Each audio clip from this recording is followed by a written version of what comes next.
Hello guys, MegaGov1702 here again, helping out some people understand the shit of this game, man. Planetside 2, what a beast of a game.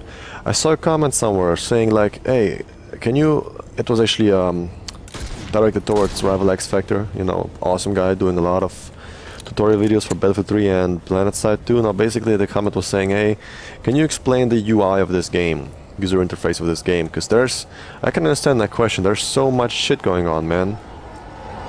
Alright, now let's just look at my HUD right now, my heads-up display right now. Top right corner, you see who got killed by who. Okay. Bottom left corner, you see the minimap. With the compass bearing, you see it moves with me. That's a setting you can do. I'm gonna show you that shit later. It says Esamir NC Warp Gate. That's the location I'm at right now. Bottom middle of the screen, it says 100 out of 272. That's my ammo count in the gun and what's left to me in general.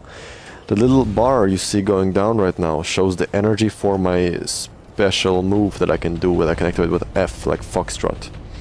Below that is a small grenade symbol. I throw a grenade down, that symbol goes to 0 because I don't have any grenades left, you know, I can just buy more. So that's that shit. I use the centralized HUD right now, so you can see on the left hand corner, on the left hand side you see the blue bar. That's showing the energy I got left for my specialty. Right hand side, you see the ammo count for my weapon. Also, you will see the health if you lose health. Okay, let's go into the general settings. Zoom toggle basically means if you right click once, you zoom in, you right click again, and you zoom out. So basically, you do not need to hold down your right mouse button for zooming. You just click it once, and it's gonna stay that way. I prefer that shit.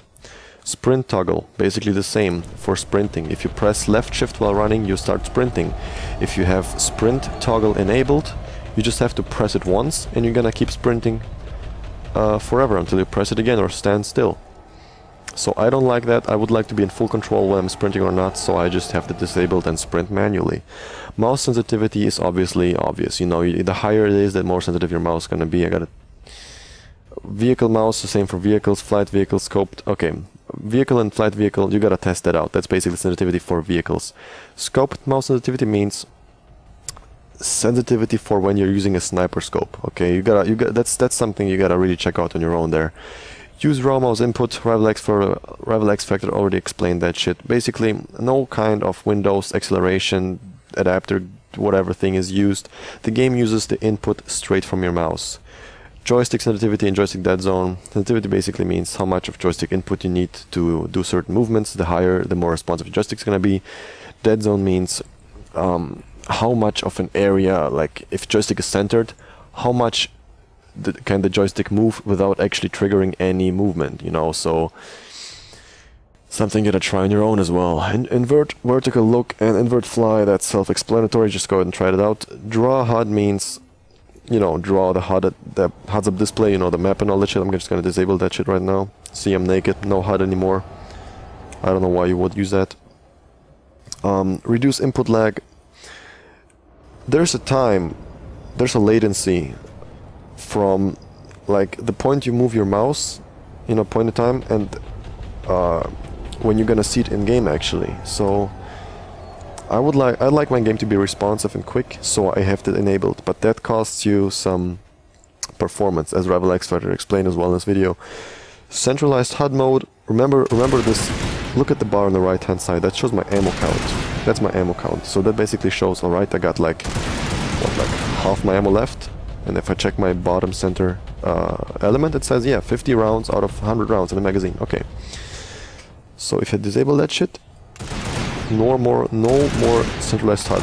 All the information is being shown in the bottom right corner, right there. I would like my stuff to be right in the center of my screen. That's good stuff.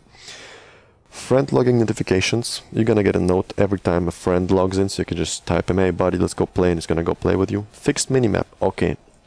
Look at my minimap. It moves around. That's basically the same shit that Rival X Factor already explained.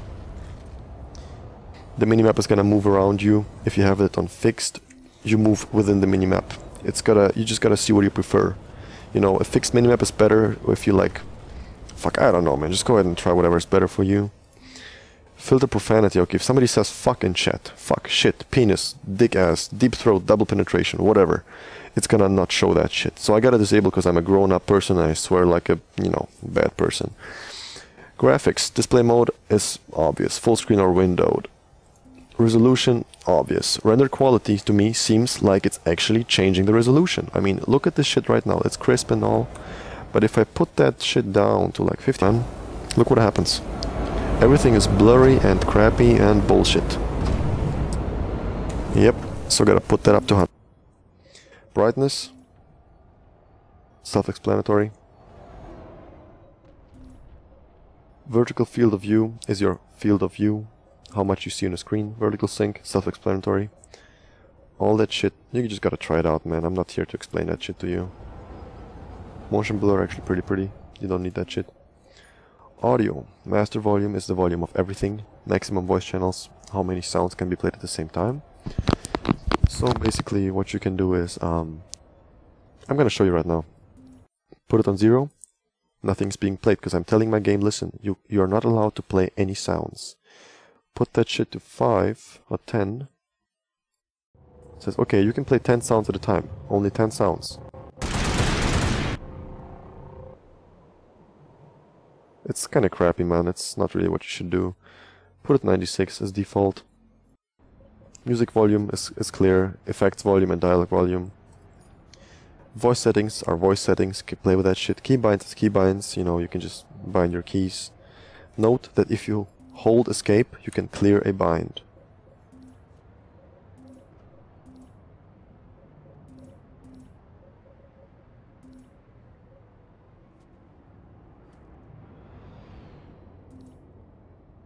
Okay, what else we got? Credits, well, credits. You can look at the credits if you want to. Alright, hover the mouse over this shit over here. It's gonna give you an explanation of your stuff. Now, I'm new to this game myself, but I've figured out what all these things do in the bottom here. Support, obviously support. Settings, obviously settings. Profile, shows you your profile, man. Just go take a look at the stats. I haven't really looked at them myself, so I don't really give a crap right now. Map is the map, obviously. Classes is classes. What you can do here is you can actually customize your classes. Go to my certs, so you can, you know, put in certs in the game, so you can like get new weapons and shit. You can customize your loadouts here. For example, I need some grenades, man. So I'm just gonna resupply here until I'm out of it. Okay, what else we got here? I think here you can also choose as what class you want to spawn next time. I don't know. Let's just go ahead and try that out. I mean, I'm a heavy assault right now. I'm gonna go infiltrator. Go to map, redeploy, and oh my god. Yeah, this is why I'm doing a tutorial, man, so this shit doesn't happen. Let's see what happens if I redeploy. NC warp gate. 15 seconds until... Oh, no, actually, no, you can actually supposed to choose that stuff in here. Okay, so with the classes screen, you cannot choose as what you want to deploy next time. Vehicles is the same, you can customize your stuff here. Social, very important, you can see your squads, outfits, your friends online or not, voice and chat, notifications and video settings, whatever, blah blah. Certifications, yeah, basically overview of your upgrade possibilities. Can I actually get that? No, I can't. Okay, what is my rank right now? Rank 5. Okay, I gotta do some more stuff here. All right, this is upgrade menu, man. You have to really read into all these little specifications. Just read into them and go in the forums, check out what's important, what's not, what does everything do. Depot. Now this is the stuff where you can actually, I think you can, where you can buy, yeah, where you can buy weapons and all that stuff. So if you have 1,000 swords, for example, you can unlock the crow weapon. Or you can spend space cash on it, you know, the stuff that you actually pay for with real money. What does home do, man? I don't know, but this is like the basic overview of the user interface, I think. Everything is actually pretty self-explanatory in here. If you look on the top right, you see world population, You can choose between all the different stats, you know. You can see like 33% of the world are Vanu, 33 are Terran Republic, and 33 are the new conglomerate. Resources, so you can see the resources on the map or not. It's just you know, trial and error, man. Instant action, and the cool thing about instant action is it goes across continents. Okay, so wherever there's fights, it goes across continents. So if I'm on Esamir, the snow planet, for example,